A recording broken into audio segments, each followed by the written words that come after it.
నమస్కారం, NS news కి స్వాగతం. నా పేరు ఉషా. ముందుగా ముఖ్యాంశాలు. రాజానగరం నియోజకవర్గం కోరుకొండ మండలం కోరుకొండ గాంధీ బొమ్మ సెంటర్ వద్ద నిన్నటి రోజున పార్లమెంట్లో రాహుల్ గాంధీ హిందువులపై అనుచిత వ్యాఖ్యలు చేశారు. హిందువులు అసత్యాలు పలుకుతారు, హిందువులు హింసావాదులు అంటూ హిందువుల మనోభావాలు దెబ్బతినేటట్లుగా మాట్లాడారు.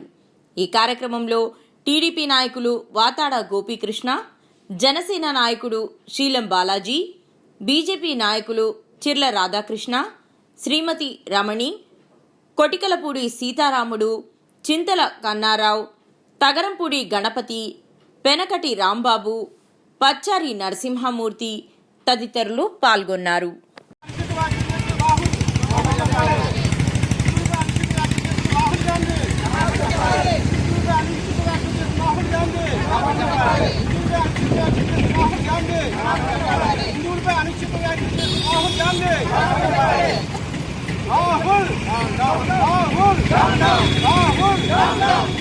హిందువుల ఐక్యత, హిందువుల ఐక్యత, హిందువుల ఐక్యత, హిందువుల ఐక్యత, హిందువుల ఐక్యత.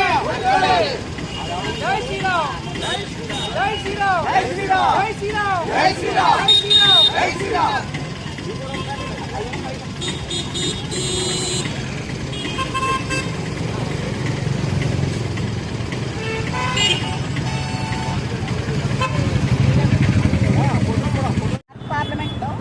పార్లమెంట్ సభ్యుడైనటువంటి రాహుల్ గాంధీ గారు యావత్ దేశ హిందువులను అవమానిస్తూ మాట్లాడే వ్యాఖ్యల్ని హిందూ భక్తులుగా, హిందూ మతస్థులుగా, హిందూ దేశస్తులుగా మేమందరం ఏకగ్రీవంగా ఖండిస్తున్నాము. ఈ దుశ్చర్యను అతను పార్లమెంటు ద్వారా క్షమాపణ చెప్పాల్సిందిగా డిమాండ్ చేస్తుంది. జై హిందూ, జై భారత్.